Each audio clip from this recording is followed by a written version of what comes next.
തദ്ദേശ തെരഞ്ഞെടുപ്പിൽ വിവിധ പാർട്ടികളുടെ ആസ്ഥാനം സ്ഥിതി ചെയ്യുന്ന വാർഡുകളിൽ എതിർകക്ഷികൾ വിജയിച്ചത് കൗതുകമായി. CPM സംസ്ഥാന കമ്മിറ്റി ആസ്ഥാനമായ AKG സെന്റർ നിലകൊള്ളുന്ന കുന്നുകുഴി വാർഡിൽ വീണ്ടും UDFനാണ് ആധിപത്യം.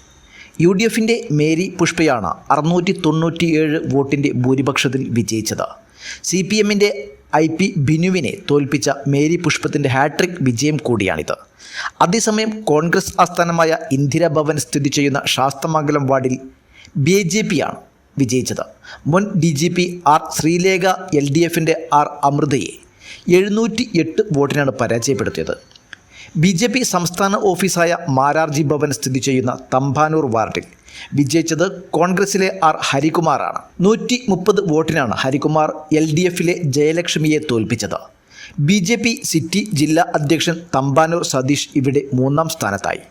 എന്നാൽ CPI ആസ്ഥാനമായ MN സ്മാരകമുള്ള തൈക്കാട് വാർഡിൽ CPM സ്ഥാനാർത്ഥി വേണുഗോപാൽ വിജയിച്ചത് ആശ്വാസവുമായി.